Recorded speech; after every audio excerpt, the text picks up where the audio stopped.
full disclaimer, I was gonna try to stand in front of my TBR car right here, sit, so we could have like some cozy ambiance like background while I was talking about books, because that's what's going on with this video. But it's everything in my room is like backlit except for this one spot in my room. So like I apologize if this angle gets like boring, but it's like so backlit. I can't right now. Hi everyone, it's Kayla and welcome back to another video. Today we are going to be talking about my 2024 reading year. I'm gonna do three things in this video. I'm going to do an end of year TBR. We're going to do the best books of the year, the worst books of the year, and my reading plans for 2025. So I guess that's four things, but we got a lot to do. So let's just get on with it. First of all, disclaimer, if you see me looking this way, I have my notes over here. First up, end of year TBR. I had like a whole December TBR, but it kind of got thrown out the window because I got sick and finals and blah. So I like made up a new one and I'm gonna show it to you. So first up on my list is The Nightmare Before Christmas. It's like this cute like holiday romance about like, it's literally a holiday romance. So like every holiday has like a kingdom, and it's like the political intrigue of like the interactions between those kingdoms and like the princes and the princesses and all that. It's a little silly, it's a little stupid, but I love it. I say stupid with like the highest compliment, right?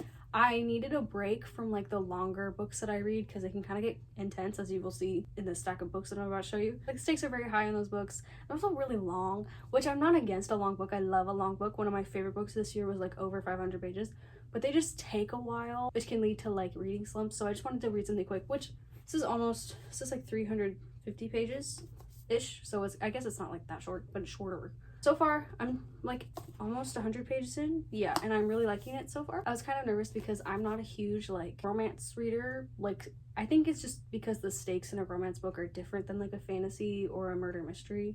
So I'm like not used to it, but I'm trying to like expand my taste, you know, give things a try. And I'm glad because I've been like laughing at this. It's actually pretty enjoyable.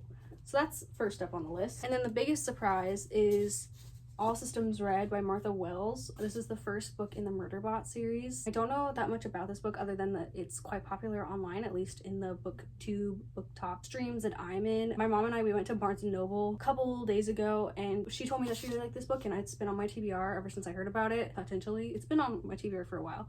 So we made like a little buddy read pact where I'm gonna read the first one over break and she's gonna read the second one over break because she's already read the first one, and then when she's done with the second one, she'll give it to me. So I'll read the second one and she'll buy the third one. So she's like one ahead of me. Sounds weird. It's like a buddy read, but not, if that makes sense. I'm definitely preparing for the long haul with this one because it's super deceiving. Like, it's really short, but I've heard there's like 9 books in the series ish, but I've heard really good things about it, so I'm really excited to see what this is about. And it looks pretty short. I don't know how many pages are in it. I don't want to break the spine right now, but like I said earlier with the Nightmare Before Christmas book, like I need a break because my brain is like fried from school and being sick and like all these things. So super exciting. So those were all the books that I want to read before it's like the end of year TBR, and I guess it's also like before break ends, which is in I don't even want to think about when that is. So let's just move right into a recap of what I read in 2024. So before we get into the best books, right now I'm sitting at 48 books. I've read 48 books this year, which is, by the way, the most books that I've read in a year ever since I've been counting, since 2019. Okay, big deal. If I finish these 2 books before January 1st, I will have read 50 books. Amazing. So I'm hoping to finish those, bare minimum. I should be able to because I'm flying through The Nightmare Before Christmas. I started it Saturday, today is Monday, and I'm almost 100 pages in. According to Storygraph, I read mostly young adult and fantasy, which totally tracks, so you're gonna see in the book that I'm about to show you. I've been trying to track how many books I read that come from the library and that come from my personal collection, because you can't really see it. I guess you can, but I have a TBR cart that is full. There are books on there that have been on there for years. So I've been like slowly but surely trying to get through it for the last year and a half, because it was a year and a half ago that I put all of my unread books on that shelf and was like, oh my goodness, I did not realize that I had so many books that I owned that I hadn't read. So it's taking me a while, but I'm finally getting through them. But I think that I'm just destined to read more library books than the ones that I own, because I do book club with my friends and I don't always own the books that we read, and I just try to get like do new things, like this book, like Nightmare Before Christmas, that's a library book. I read Three Body Problem and Sociopath, which are all like, I don't know, I'm just living my life. That's all I gotta say. The author that I read the most of was Maggie Stiefvater. Don't come for me on the pronunciation, which I love. I'm not surprised by it at all. I read the Raven Cycle this year, and also like the Dreamers trilogy, and I went into read in like all the short stories, so I think it was like 10 of her books that I read, and like that's not surprising. I really loved them. And then my second most read author was Leigh Bardugo, which again, I finished the Grishaverse books this year. I talked about it a lot on my TikTok. I don't think that I've talked about it a lot on here, but I like read all the short stories, I read all the extra books, like the lore books and stuff like that, and I'm very sad that it's over. Like, I don't know what to do. Is it over? I don't know if it's over. That's the problem, is like Rule of Wolves is done, right? King of Scars is done, but like, is there gonna be another Six of Crows book? I don't know. Let me know if you know, because I don't. Okay, and then last but not least, my average rating for the year was 3.25 stars. That doesn't sound right, but I guess it is. I feel like I had like a mediocre reading year. No, mediocre isn't good enough. It's like a fair reading year, right? I had some months where it was like popping off. I was great. I was reading amazing books. And then other months where it was like, 3.25 sounds fair. On to our best books of the year. My best books of the year. First and foremost, best books of the year, I would be sick if I did not say King of Scars and Rule of Wolves. I was just talking about Leigh Bardugo. King of Scars, okay, I read this in like the beginning of the year. King of Scars had me questioning, right? Because I had heard that it was really, really good, and I was like, I liked it, but I wasn't like 100% sure I understood what happened. And to be fair, I think this was the first series that I read that there was like serious political intrigue. Like, I was having a hard time keeping up. But by the time I got to Rule of Wolves, man, this is by far, I think, the best book that I read all year. Like, it literally took me 3 weeks to read, but I was here for every second of it. I didn't want it to end. Like, every page, it's a really long book. It's like almost 600 pages, and it was worth every single page. Part of me thinks that I should go back and read King of Scars now, because I think that I would appreciate it more. Because this is the setup and this is the payoff, right? So like, the setup is always going to be a little bit difficult to read because you don't understand where the chess pieces are leading until you get to the end. Okay, next up, I talked about it earlier, but The Raven Cycle by Maggie Stiefvater. My friends have been raving about these books for years, and I just never, like, I read the first book a couple years ago, but I read it on audiobook, and the audiobook narrator kind of freaked me out. So I just stopped reading it, but I came back to it this year and I absolutely loved it. I still don't think that I know what happened. I think back on my experience reading those books, and like, most of it is just vibes and magic. And Ronan did it. Like, that's the whole plot. I genuinely can't believe that it took me that long to read these books, because now I'm like hooked for life. I read the Dreamers trilogy as well, and honestly I was kind of disappointed. Like, it wasn't as good. It was still good, don't get me wrong. I don't know, it just wasn't as good. I think that because the vibes were different. Next we have Hellbent by Leigh Bardugo. A word of warning, this is a fall read. I read it in the dead of summer, so it was still enjoyable. Like, put on the Tortured Poets department and you got a good vibe. This book is insane. I, again, still don't truly know what happened. If and when the third book comes out, I will need to do a reread of both Ninth House and this one. I have learned to just trust Leigh Bardugo with my life. Like, if it has her name on it, I'm just gonna open the book. Like, I don't have a choice. Amazing follow-up to Ninth House. I would say that this is better than Ninth House. Like I was talking about earlier, like with King of Scars, the setup is always kind of hard because you don't understand where everything is going. But here, I kind of started to see the payoff of like, oh, this is why this character's acting this way. Oh, this is why this relationship is important.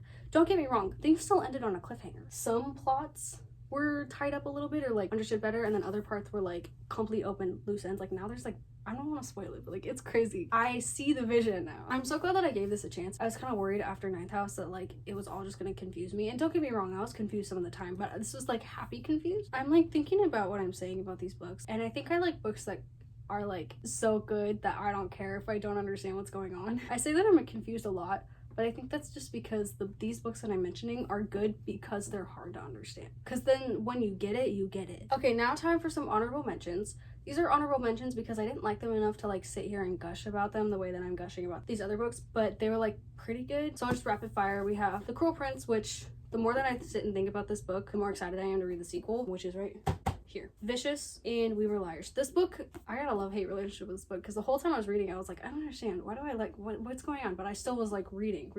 Now, on to the worst books of the year. I honestly didn't have that many like bad books this year. I just like had books that were meh, which aren't like enough to make it onto this list, but they're like not enough to make it on the best books either. I don't know. Okay, first up we have The Atlas 6 by Olivie Blake. I have tried to read this book twice, okay? This is the second time I've read it. I read it all the way through. I still don't like it. I don't understand what's going on in it. I say that a lot. I found it very dense and like had a hard time understanding like the character motivations, and the plot was just like, I didn't get it. Like, it seemed to not match what I thought I was getting myself into. Even the second time I read it, when I knew what was gonna happen, the farther I got into the book, the more I was like, this is not what I was promised. It could totally just be me and my bias because I didn't like the first time. I just don't get it. And like, I don't know if it's just setting up for later series or what, but I just didn't like it. I didn't like the characters. They got confusing. They would start to do things that didn't seem to match their personalities. I was just not here for it. So I put it down and I'm not continuing that series. It just wasn't very good. In my opinion, it was a lot of writing and a lot of pages and a lot of stuff. Like, if there's one thing, I don't remember a lot about it, but what I do remember is there was a lot of different things going on in the plot that were just like dropped or not paid attention to, or like put off to the side. And again, could be the fact that they're like setting the scene for further books in the series, because I think it's a series, but this is very frustrating. And I felt like I was promised one thing and given a different thing, and I was not here for it. I'm not here for it. Okay, kind of in the same vein, I put next book is The Last True Poets of the Sea by Julia Drake. I'm pretty sure this is my only 1-star book of the entire year. I just didn't like it. Like, nothing about this book made any sense to me, and that I feel bad saying that again. It just wasn't good, which is funny because I wrote in my notes that when I wrote it, it had a 3.91 star rating on Goodreads, but I don't know why.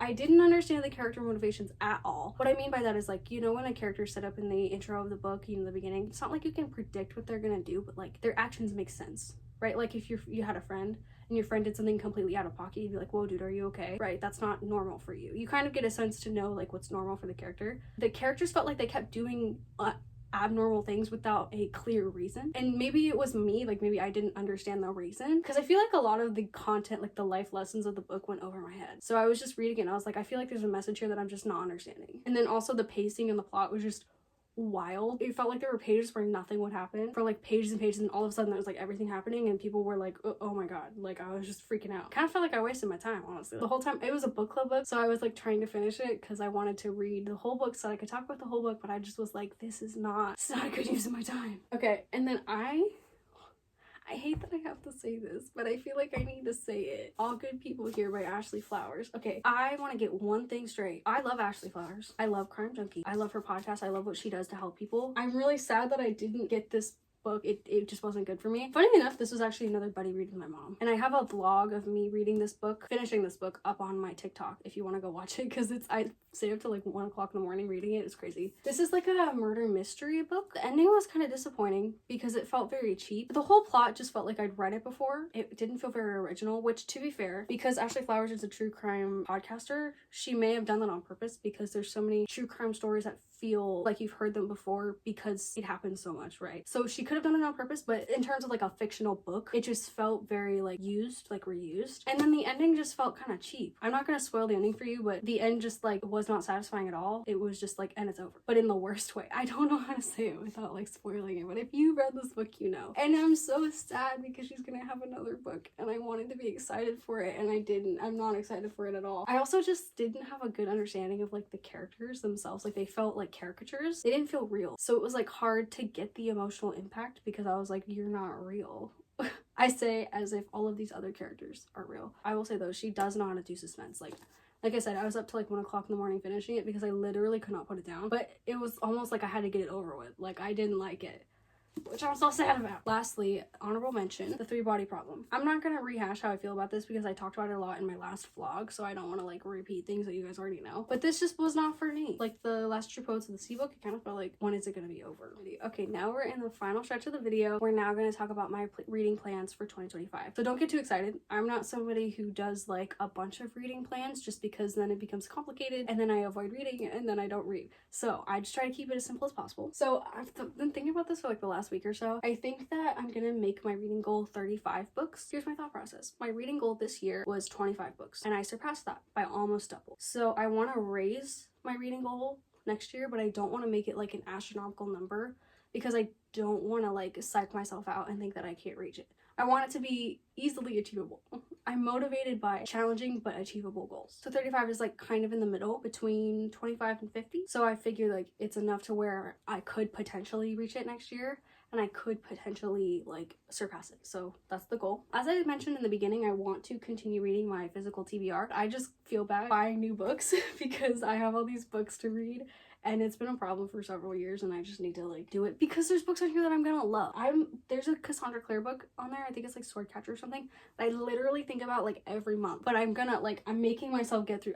it's crazy. I'm just gonna get through it. So that's my goal, is to read more of the books on my shelves. And then I also want to continue like finishing series, like not reading the first book of a series and then never coming back to it. Keeping the ball rolling, finishing series so I can start new ones, expanding my reading tastes. I just want to read more. This is my existential crisis, okay? So many books to read, so much stuff to learn, and I am one person. I know that I cannot read it all, I know that I cannot know it all, but I will try. And so my goal next year is to just keep reading, even if it feels like I'm not making any progress. I just want to keep reading because it is a good thing. It's good for my brain, it's good for my mental health, it's good for my, I don't think it's really good for my physical health, because I think the reason why I have glasses is because of the reading, but that's okay. Anyway, that was my rant. I just want to keep reading, and I encourage you to read too. That's my end of year TBR. Those are the best books of 2024, the worst books of 2024 in my opinion, and my reading plans for 2025. Like I said, pretty simple. I think I've been talking for 30 minutes and I'm out of breath. Thank you so much for watching this video and for listening to me yap for like however long this video is. Let me know in the comments below how your 2024 reading year went and what your plans are for the 2025 reading year. Thank you so much for watching again, and I will see you in the next video. Bye!